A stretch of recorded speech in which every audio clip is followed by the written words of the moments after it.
بسم الله. السلام عليكم ورحمة الله وبركاته. لما ود السلامي ولا عليه إنك حران channel كنا سامكو كنا كلتشر وحد الله تهبين أكسن أنت معلومتين معلومة أكسن كور كستين وشوقنا يكور كستين وشوقنا ما الله سبحانه وتعالى خير كده هاي نسيه يبارك كده أنت كبعدي ولا لا سبحان الله هي سود وهذا إلا ما أنت نقصو بيراي إلا ما المحلول نقصو بيراي waxaad ilaa subscribe-ta iyo like-ta iyo share-ka iyo comment-ka afartaba dhacdhac maasha Allah inooga siiya walaalihii horena waxaad leeyahay comment-ka iyo like-ta iyo share-kiina halka inooga sii wada quruxda badan dhamaantiin waxaad leeyahay jazaakumullahu khayran la'aantiin channel-kan ma socdeen aad iyo aad ba u mahadsantihiin inta meel kasta gaarsiiseen dhaqankeena quruxda badan ee Soomaaliyeed waayo inaga channel-keena muhiimadeena waxa weeyaan inaynu caruurteena tusno waxaynu dhaqano leenahay iroolaheena xasuusino waxaynu lahaan jiray sababta oo ah dadka qurba iska wada galeen meelaha sal iska wada maray waxa laga yaabaa waxyaabo badan la ilaawo halka markaad imka channel-ka ka aragto masaftiyo taala dhiishiyo taala babiskiyo yaala ama marawaxadii ama faan kulba saad u taqaan dadkeena bariga hore isticmaal jireen xeeradii ama fijaankiyo ku qotoma cawdiyo ku goglan cunaabidiyo ku taala waxa rajeynaya inay wax weyn idinka bedesho بإذن الله تعالى عاو برنامج كنا لبا نوع بنقول دونا هدي لهايدمو قيبته هو وحنا كهاد لي دونا أقل سومالية أي سومالي دول السنجرتي إنتي سسرة علابتي هو سل استعمالي وحلقنا أي مكهاد لينو وإنه تنبين دونتا لكن وحنا كهاد لينا هيرية السرة أما أقل كو حسروك كوبنيه وحكلو إنه راعي دونا أو ندير راعي دونا كليبير أو إسقنا محيطي ديقة كهاد لايه ama xeeriyaha habluhu markay guursadaan la raaciyo haddaynu ku horeyno aqal Soomaaliga iyo wuxuu ka dhisnaan jiray horta hooyooyinka Soomaaliyeed seen xasuusna waxaan hooyooyin warshad ah warshaduun baynu ku tilmaami karaa hooyooyinka wax ka yar kuma tilmaami karo waayo hooyada Soomaaliyeed iyo maanta dhan xoolaheeda jirta oo ilaalinaysa reerkeedana wadata ayay habeenkii markay soo hooyatay xoolaheeda listo ayay hooyada iyo inantu labadaba sameyn jireen wixii markaa la sameynayo ee u qabyo ah ee la tuulay maxay tahay ama cawsas ama alool ama wuxuu doonaba ha noqdo ama xarig la soo hayo hooyada u lidata xarig bay soo hijirtay haddaba aqalka Soomaaliyeed sinu naqaanaba 100% dumarka dhisa ragu shaqul kuma laha aqalka Soomaaliyeed waa noocyo badan yahay waana gabadhiya tamarteed gabadhina buul yar bay taagataa bax bay dul saarataa gabadhina aqal badariyaala bay dhisataa waa gabadhiya tamarteed عاو هذا بوح نوسو شيء يا إنه وش كين دونا أما إنه سودين دونا يعني مقعيده أقل كالصوماليات أشياء ذا لو قلصو هرت مركب أخرى هو يد الصوماليات ربط إني أقل تاكتو وحسمي سإني مركب دقها تاكتو أما دقها قيسها نقطه أما دقها دحدها نقطه وحوجها وإنه يطبح راعسو وحوجها وإن اللول كتشاكو سيسو إنتها مركب لما يسترتو هي ريدي أقل كأي بلعبيسة هي ريدي أقل كا وحكمده saan waxa kamida kibid waxa kamida alool waxa kamida cawsaskiyo noocyo badan oo kala baxay isku joog googos todobaale shanle saddexle maydhaxle iyo weerkiyo hooseeya waxa inta dheer cawsas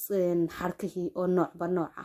kii dhigta lagu dhigaa lagu xidhaayay iyo kii loolka lagu taxaayay iyo kii xagga hore laga xidhaayay iyo kii xagga dambe laga xidhaayay shay kasta oo la xidhaayay aqalka laba shay oo kasto la isu geenayo xarig ayaa isu geenayo xarigana hooyada Soomaaliyeed ba sooda hadaba waxa isweydiin leh hooyada tamarta leh ama tamarta lahayd maanta halkay joogtaa aqalka inta leegna sameyn jirtay ma sha Allah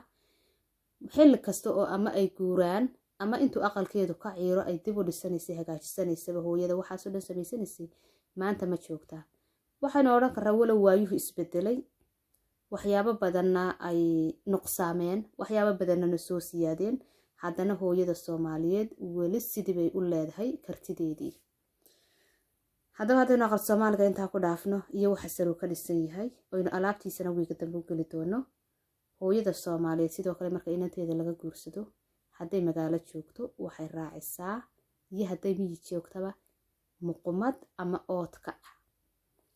hooyooyinka qaar ama hooyooyinkii hore waxay ku shubi jireen ubooyin geed la yiraahdo hooyooyinka dambe ee magaalada na waxay ku shubaan xeeriyo ama fijaano. fijaanka halkaa idinka muuqda ee dallada dhinaceeda yaalla kaasay ku shubaan. hooyooyinka miyiga laftooda jooga bay imika ku shubaan, inkastoo hooyooyinka magaalada laftoodu ay jooga ku shubeen markay rag badan xeeryaha ka cawdeen, waayo xeeryaha ama fijaanadu iyaga laftooda hawlahooday wataan. hal xidhaalo badan baa ku xidhan, waxaan ku brogaraamo badan baa daba socda. markii yacni dad badan ka cawdeen, waxaa laga yaabaa in imika xeeryuhu soo yaraanayaan, laakiin anigu shaqsiyan shay aan aad u jeclay weyn xeeryuhu, yacni aadna u qurux badan, dhaqankeenana bila, aragsideenana bila. hooyada Soomaaliyeed inanteedu markay imka guursato xeeryay soo raacisaa, oodka ciyaama muuqumadiyo subagay ay kusoo shubto, joogagii bay soo raacisaa, hadday magaalo joogto dhoobadii bay soo raacinaysaa. waxaan ku dhigtay ilaa aynu heeramka maraynaba in la soo raaciyo fadhiyadii iyo hurdooyinkii, maya hurdooyin kasta fadha, hurdooyinka nimanka dhigta, laakiin fadhiyadii,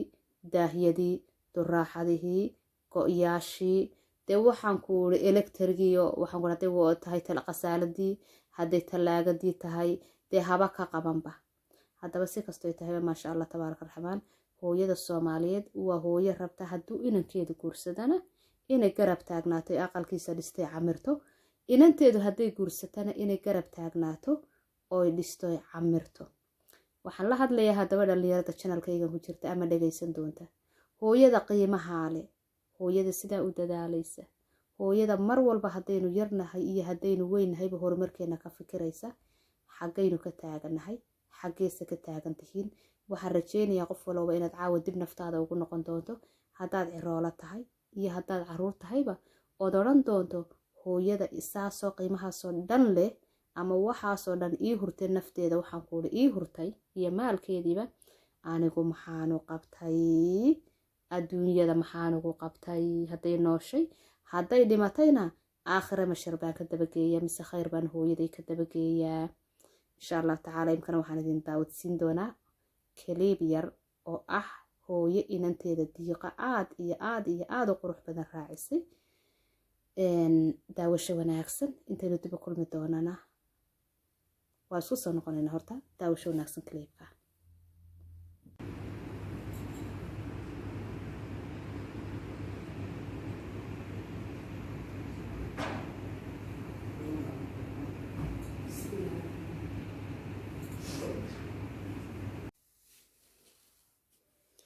waxaan rajeynayaa in halkan xeeryaha iyo joogaga iyo alaabta maasha Allah hooyadaas inanteeda usoo diyaarisay ina aragteen. dhalinyaro dhaqankeena adkeeya waan idinkula talinayaa. waayeelka qurbaha yimi iyo waayeelka wadankii joogowna, dhaqankeenu waa nolosheena. dhaqankaagu iyo waxaan ku luuqadaaduba waxay ka turjumayaan waxaad tahay. maalintaad labadaba lumisa ayaad adiguna luntay. intaynu dib u kulmi doono waxaan idinkaga tegayaa qolyihiina hore u jooga share, like iyo commentka quruxda badan noo wada. qolyihiina cusubeen subscribe-ka u saaraynowna subscribe-ka insha Allah tacaala dhac inoogu siiya. assalaamu calaykum waraxmatullaahi wabarakaatu.